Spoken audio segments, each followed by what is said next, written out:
തൗഹീദിൻ്റെ അടിസ്ഥാനത്തിൽ ഭൗതികം, അഭൗതികം, ദൃശ്യം, അദൃശ്യം എന്നിവ എങ്ങനെയാണ് വ്യത്യാസപ്പെടുന്നത് എന്നതിൻ്റെ ഒരു വിവരണമാണ് ചോദിക്കുന്നത്. സാധാരണഗതിയിൽ നമ്മുടെ ഈ ചർച്ച നമ്മുടെ നാട്ടിൽ വന്നത് ഒരു വിളി എപ്പോൾ പ്രാർത്ഥനയാകും എന്ന് പഠിപ്പിക്കാനാണ്.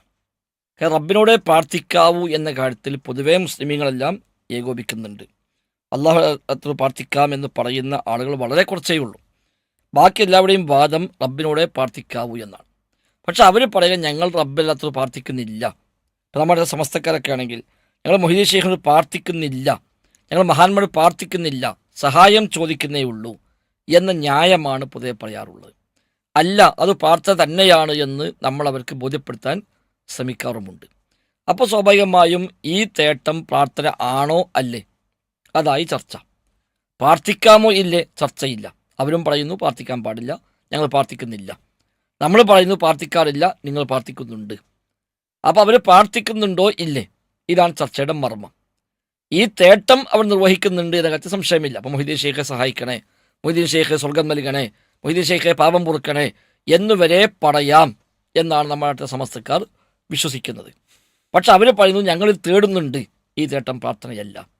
നമ്മൾ പറയുന്നു നിങ്ങൾ തേടുന്നുണ്ട്, ആ തേട്ടം പ്രാർത്ഥനയാണ്.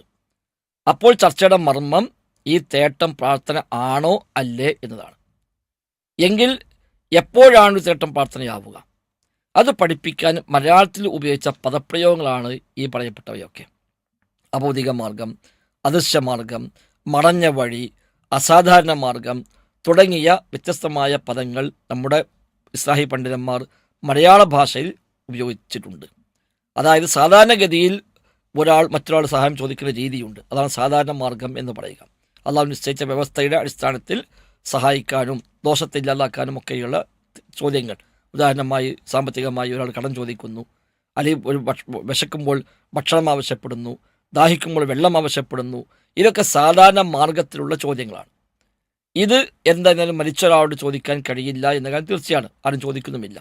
മരിച്ച ആളോട് സാമ്പത്തിക പ്രയാസം വരുമ്പോൾ എനിക്ക് ഒരു 5000 രൂപ കടം വേണം, ഒരു മാസം കൊണ്ട് ഞാൻ തിരിച്ചു തരാം എന്ന് മൊഹീദീൻ ശൈഖിനോട് ഒരാളും പറയാറില്ല.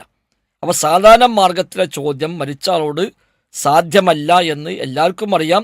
അതെല്ലാവരും അങ്ങനെ തന്നെ ഇവിടെ അംഗീകരിച്ച് നടപ്പാക്കുകയും ചെയ്യുന്നു. ഭക്ഷണത്തിന് വേണ്ടി വരുമ്പോൾ ഒരാൾ പോയിട്ട് വിശക്കുന്നുണ്ട്, ചിലപ്പോൾ ഭക്ഷണം നൽകാമോ എന്ന് നമ്മൾ ആരോടും പോയി ചോദിച്ചേക്കാം.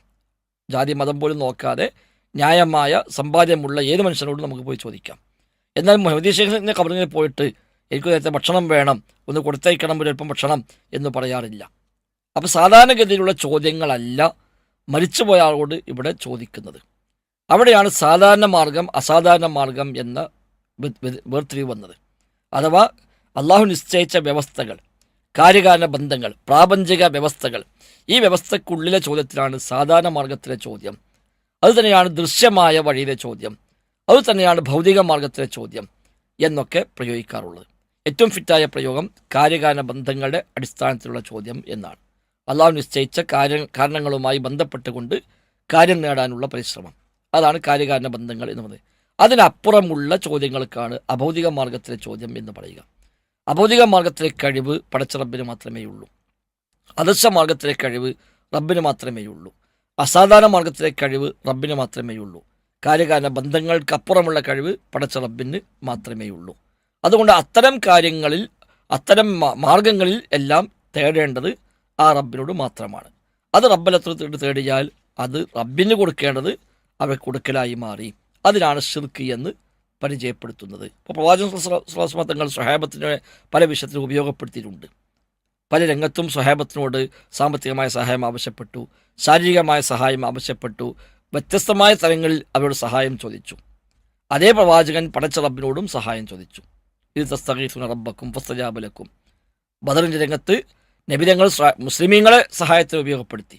എല്ലാവരും പറഞ്ഞു കൈവശമുള്ള ആയുധങ്ങൾ യുദ്ധഫണ്ടിലേക്ക് നൽകണം, വാഹനങ്ങൾ ഹാജരാക്കണം, ഭക്ഷണമുള്ളവർ ആ ഭക്ഷണം കൊണ്ടുവരണം, പണം ഉള്ളവർ ആ പണം നൽകണം എന്നൊക്കെ ആവശ്യപ്പെട്ടു. പടച്ച റബ്ബിനോടും സഹായത്തിനായി തേടി. റബ്ബിനോട് തേടിയ സഹായം സാധാരണ മാർഗത്തിലെ സഹായമല്ല. സാധാരണ മാർഗത്തിൽ, ദൃശ്യമാർഗത്തിൽ, ഭൗതിക മാർഗത്തിലുള്ളത് പരസ്പരം നബിതങ്ങൾ ആവശ്യപ്പെട്ടു. മുശ്രിക്കീങ്ങളെ പോലും നബിതങ്ങൾ അത്തരം ഘട്ടങ്ങൾ ഉപയോഗിച്ച സന്ദർഭങ്ങൾ കാണാം. ഹിജ്റ പോകുമ്പോൾ നബിതങ്ങൾ വഴികാട്ടിയായി ഉപയോഗിച്ചത് മുസ്ലിം അല്ലാത്ത ഒരു മനുഷ്യനെയായിരുന്നു. അതൊക്കെ സാധാരണ മാർഗത്തെ ചോദ്യമാണ്. അത് ഹലാലായ അനുവദനീയമായ ഏതും നമുക്കവിടെ ചോദിക്കാം. ഹറാമായ വഴിക്കാണെങ്കിൽ ചോദിക്കാവതല്ല എന്ന് മാത്രം. എന്നാൽ അഭൗതിക മാർഗത്തിൽ, അദൃശ്യ മാർഗത്തിൽ ചോദിക്കാൻ പടച്ച റബ്ബിനോട് മാത്രമേ പറ്റുകയുള്ളൂ. കാരണം അഭൗതികമായ കഴിവ് റബ്ബിനെയുള്ളൂ. അഭൗതികമായ കേൾവി, വ്യവസ്ഥകൾക്ക് അതീതമായ കേൾവിയും കാഴ്ചയും, അസാധാരണ മാർഗത്തിലുള്ള കേൾവിയും കാഴ്ചയും അത് പടച്ച റബ്ബിന് മാത്രമേ ഉള്ളൂ. അത് ജിന്നുകൾക്കില്ല, മലക്കുകൾക്കില്ല, മനുഷ്യർക്കില്ല, ജീവിച്ചവർക്കില്ല, മരിച്ചവർക്കുമില്ല, ആർക്കുമില്ല.